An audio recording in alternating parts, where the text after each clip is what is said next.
Assalamualaikum warahmatullahi wabarakatuh. Alhamdulillah wa kafa wa salamun ala ibadihi alladhina istafa ma ba'd. Ulama al-kiram, khususnya Bapak Pengasuh, barakallahu fikum, asatidzah dan adillah, ibu bapak sekalian, para siswa.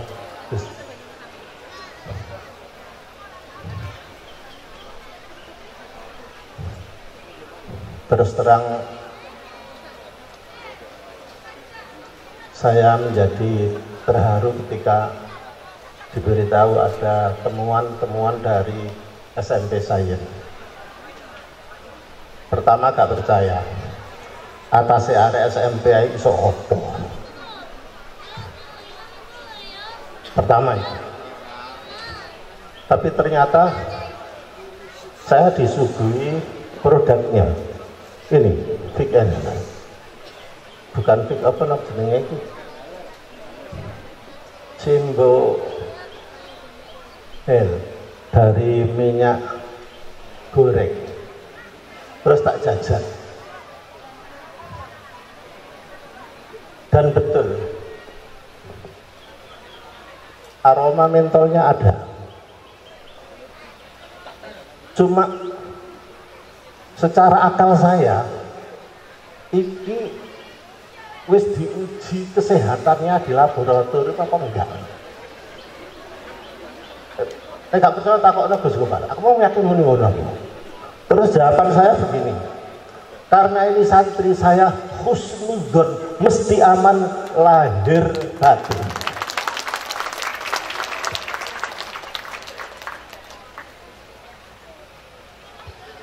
Ketepaan saya disuruh bicara terkait juga tentang sains, terkait tentang Isra wal Mi'raj. Ketepatan. Sepertinya Nabi kita ini tidak mau sekedar pengetahuannya itu level dunia saja. Maka perlu ada kuliah pendek, short course di ruang angkasa sana. Kembali sudah mendapatkan ilmu yang sangat banyak dalam waktu yang sangat singkat. Gak singkat piye, gak aneh piye. Kita bayangkan kalau menurut laporan NASA, Badan Antariksa Amerika, National Aeronautic and Space Administration itu, bahwa teleskop Hubble yang dia miliki waktu tahun 80-an itu menangkap gugusan bintang yang terjauh atau galaksi yang terjauh dengan planet kita ini, jaraknya sekitar 35 juta tahun cahaya. Bukan kilometer ya, tahun cahaya. Ini selama 35 juta. Terus gugusan bintang atau galaksi itu posisinya di mana? Menurut Al-Mulk, bahwa gugusan bintang itu masih ada di langit pertama, as-sama'ud dunya. Walaqad zayyana as-sama'ud dunya bimasabih. Nek diterusno, jika satu lapisan langit saja jaraknya 35 juta tahun cahaya, 7 langit berarti 245. Kemudian balik lagi, karena gak balik tadi, balik lagi, turun lagi, kecepatan yang sama kali 2 berarti 490 juta tahun cahaya. Andai Nabi kita Muhammad ini Mi'raj menggunakan kecepatan tahun cahaya, kecepatan apa namanya ini? Ya terserah kecepatan apa, terserah. Wis kecepatan cahaya wis lah. Itu dibutuhkan 490. Nek ngono, nek pakai kecepatan cahaya aja, itu sampai saiki lho durung balik, durung mudun. Lah mesti aja pertanyaannya, terus kecepatan apa? Jawabannya pasti kecepatan wallahu a'lam. Selesai. Itu artinya, sing duwe sains api-api, durung mesti fisikamu itu bisa mengomentari tentang kecepatan Mi'raj. Jadi maaf sing guru fisika, pinter kaya apa guru fisika, gak kanggo untuk mendeteksi kecepatan Mi'raj. Mohon maaf, diulang wae nek guru translate gitu aja.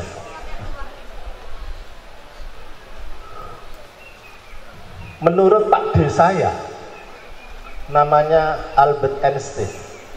Loh, itu Pak D ku, kalau pernah gak kenal, yang mempunyai rumus E sama dengan MC kuadrat.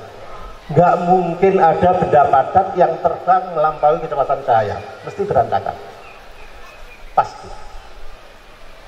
Karena itu maka mohon maaf ini, dari hal-hal seperti ini kita terus sudah masuk ke era yang bukan seperti Tebuireng dulu.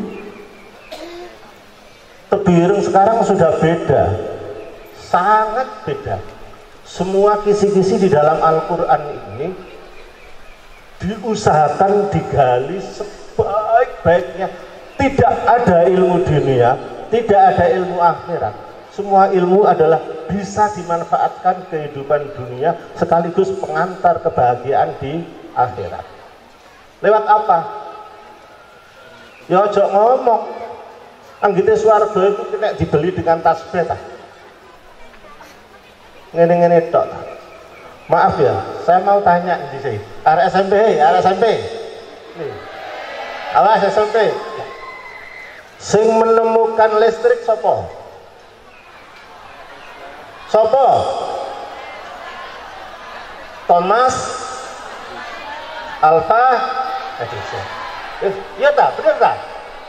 Wis mbok gak harus jenenge aku, gak melok bancai biyen. Andaikan dia ini syahadat saja,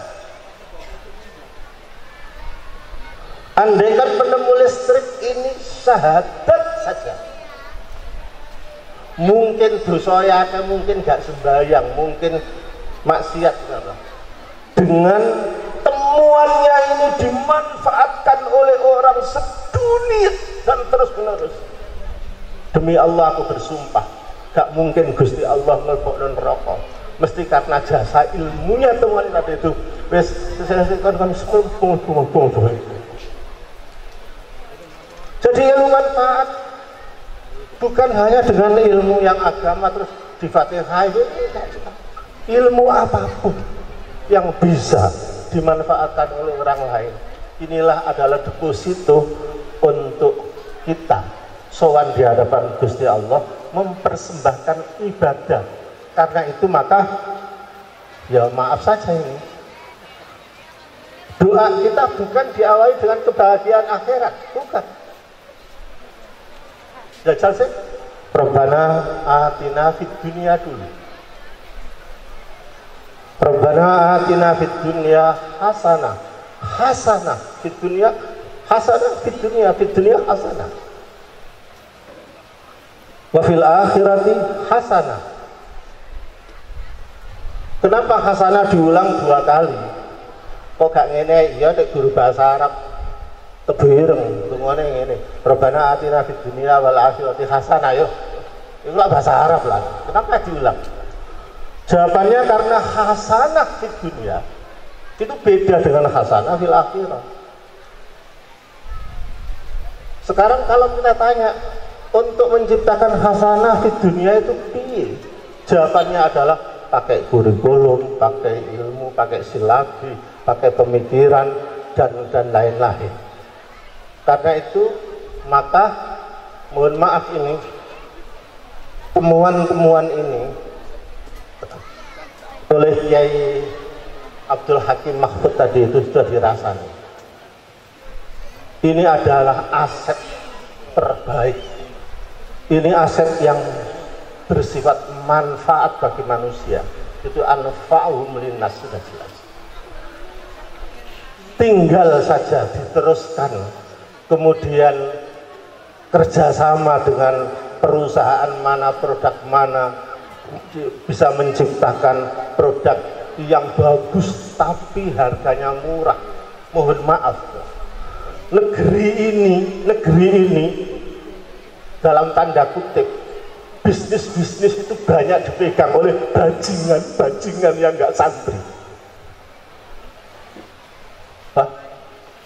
Mari aku mudun aja kok. Tak baleni Mas. Untuk bisnis banyak dikuasai oleh bajingan yang tidak santri, yang tidak Islami. Berapa banyak ilmuwan negeri ini yang diakui oleh dunia. Diakui ada 5, salah satunya Pak Habibie. Tapi mohon maaf, justru karya-karya beliau itu banyak diakui di luar negeri dulu, baru sini nanti kita itu ngambil di sana, dibawa ke sini. Padahal dari pernah ditayangkan di TV kok. Ini nanti akan, mohon maaf ya, kalau menurut aturan ya, semuanya apa ini kawan-kawan di SMP yang begitu hebat dicoba, itu pasti biaya produksinya lebih murah. Tapi berhubung yang mempunyai produk-produk orang gede-gede, orang yang tidak mau tersaingi, coba sampean gak percaya ya, yang hasilnya ini coba jual di pasaran sedikit saja, sampean mesti ditangkap aja, dibunuh lebih dulu sebelum berkembang. Wes saya gak percaya, jalan gak percaya. Dodol iki kok regane murah, tapi fungsinya bagus. Dilungkas diparani polisi sampai. Ya karena negeri ini seperti itu strukturnya. Untuk itu mohon maaf, Tebuireng mencipta santri-santrinya ini santri yang Islami, santri yang punya manfaat dan tidak menyulitkan. Karena itu mohon maaf ini, sing pinter di teknologi, di temuan silahkan, sing mau menjadi pejabat silahkan, tapi pejabat yang berjiwa Tebuireng, menjadi ilmuwan yang hebat, ilmuwan yang berjiwa Tebuireng, menjadi kiai, menjadi ulama dan lain-lain, silahkan menjadi ulama yang berjiwa Tebuireng. Figurnya satu, yaitu Hadratus Syekh Kyai Haji Hasyim Asy'ari. Maaf, saya tunjukkan keberaniannya Hadratus Syekh Hasyim Asy'ari. Siapapun tahu bahwa tesis hubbul waton minal iman, mencintai negeri itu bagian dari iman. Itu bukan hadis, sama sekali bukan hadis. Hadratus Syekh tahu itu bukan hadis, bukan, paling banter mau buku. Tapi ada di Tasful Khofa, di apa ya? Iya, tapi beliau itu berani memakai slogan itu untuk membela negeri dalam penjajahan dan lain-lain, diangkat hubbul watan minal iman, yang bisa menggerakkan negeri ini hingga menjadi merdeka. Bukan main keberaniannya. Kalau Hadratus Syekh sudah bisa menggerakkan bangsa ini menjadi bangsa yang merdeka, yang bagus, dan bangsa ini ditakuti karena, maaf, anak bangsanya ini pinter-pinter. Coba lihat Yai Nawawi Banten, kurang apa deh? Coba ada Kiai Abdul Hamid Hakim, coba banyak ilmuwan banyak sudah ditakuti betul. Mas-mas di tren saya ini, di SMP ini, kalau Hadratus Syekh sudah bisa mengangkat, menyemangati negeri bangsa ini menjadi bangsa yang kuat sampai ke merdeka hebat, ayo kita walaupun gak bisa seperti itu, diturunkan sedikit, Kalau ada kata-kata hubbul watal minal iman, ganti rek hubbul tebu ireng minal iman. Betul.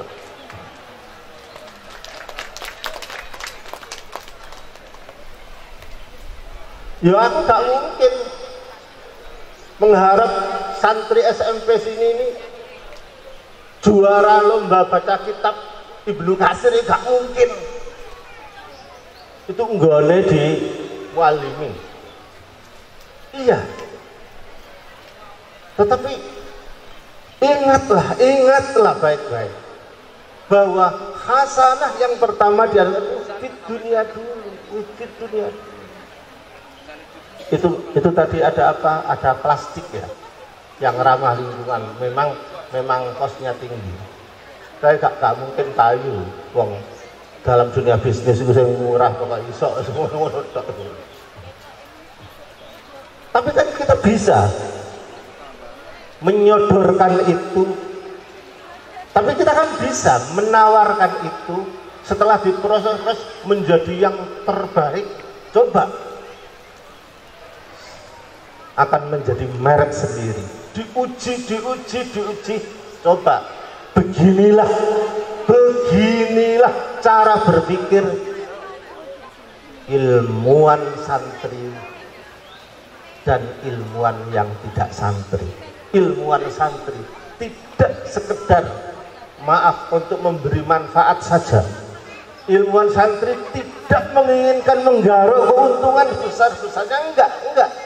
Tapi ilmuwan santri yang ilmuwan, santri yang memikirkan penyajian manfaat bagi umat.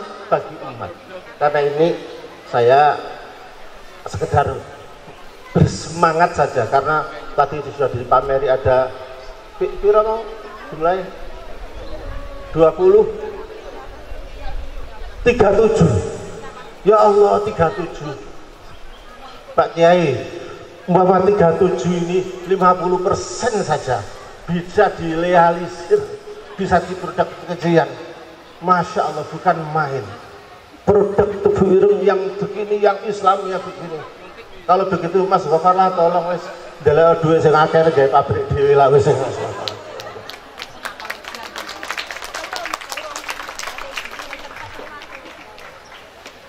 Saya tutup. Surah di dalam Al-Quran yang paling disukai oleh Hadratus Syekh menjadi wiridan adalah surah Kahfi. Wes, iki ae. Mengapa? Karena surah Kahfi itu mengangkat 4 tokoh. Pertama, pemuda yang militan, disebut Ashabul Kahfi. Hebat, kreatif, hebat, berani, sudah intelek dan lain-lain sudah. Kedua, konglomerat yang disebut orang yang mempunyai kebun hebat-hebat itu Ashabul Jannah. Ketiga, ilmuwan, ulama yang diperankan oleh Sayyidina Musa dan Nabi Khadir. Dan keempat adalah pejabat yang diperankan oleh Iskandar Dzulqarnain atau Dzulqarnain. Itu artinya kenapa surah Kahfi ini betul-betul disukai Hadratus Syekh, suka betul dengan surah Kahfi, karena santri itu yang masih belajar atau tumbuh menjadi seorang seperti Ashabul Kahfi yang militan, yang hebat. Santri itu biru tinggal memilih 3 ini. Pertama, menjadi konglomerat, menjadi orang kaya. Fadribul masalah rajulaini ja'alna li ahadi majannatayn. Seterusnya. Pertama, menjadi konglomerat, sing bakat bisnis lah, bisnis yang sesuai agama. Kedua, menjadi ilmuwan, ulama menurut bakat masing-masing, silahkan. Dan ketiga,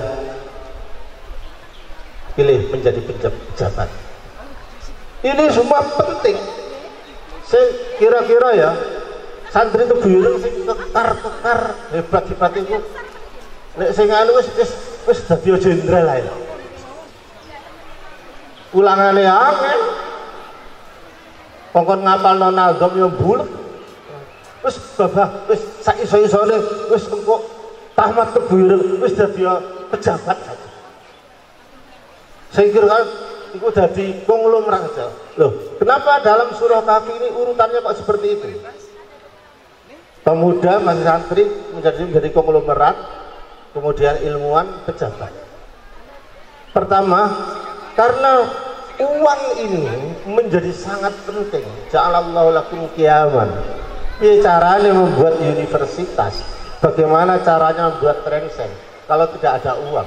Ini pokok, sangat pokok. Dan nomor dua, orang yang membelanjakan hartanya itu justru orang yang paling disukai Allah. Takut. Kemudian menjadi ulama, silakan tadi. Kemudian pejabat. Mohon maaf ya, mohon maaf. Sangat mungkin, sangat mungkin. Tidak mungkin Pak ini ya. 100 orang kiai, 100 orang ustadz penceramah dalam satu segi nahi mungkar kalah dengan seorang kapolres. Nah, tak percaya. Sudah kiai gak usah tersinggung lah.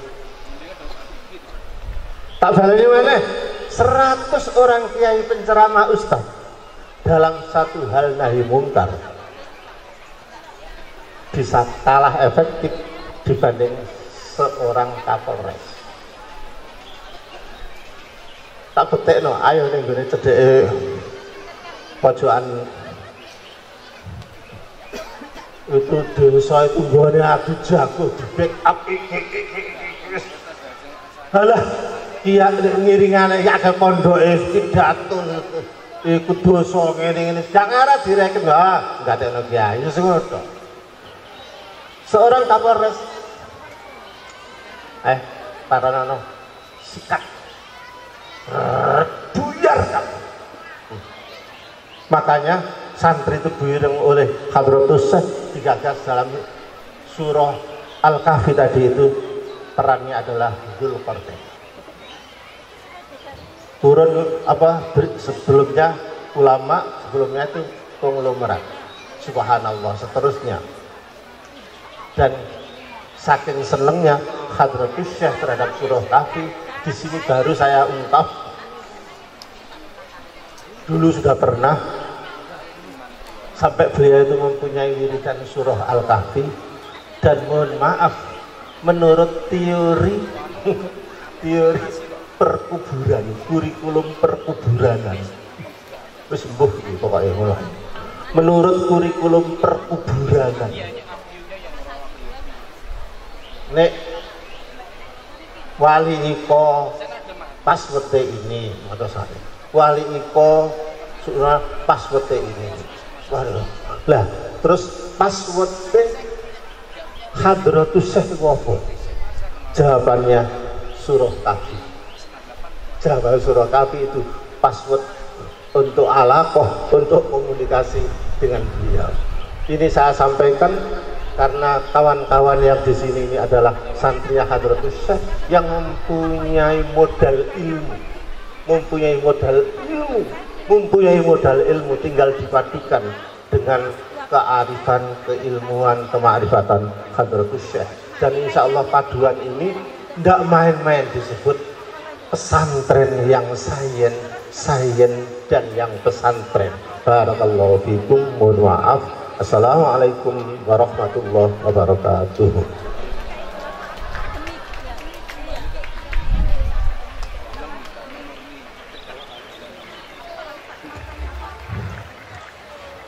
Bismillahirrahmanirrahim. Alhamdulillah fi ni'amahu wa yukafi mazidah. Ya Rabbana lakal hamd kama yanbaghi li jalali wajhika wa 'azimi sultanik. Allahumma salli ala sayyidina Muhammad wa ala ali sayyidina Muhammad. Allahumma ya Allah, اجعلنا وأصحابنا من أهل العلم وأهل الخير ولا تجعلنا وإياهم من أهل الجهل وأهل الخير. اللهم يا الله اجعل هذا المدرسة مدرسة نافعة طيبة مباركة كشجرة طيبة أصلها ثابت وفرعها في السماء تؤتي أكلها كل حين بإذنك. ربنا آتنا في الدنيا حسنة وفي الآخرة حسنة وقنا عذاب النار والحمد لله رب العالمين.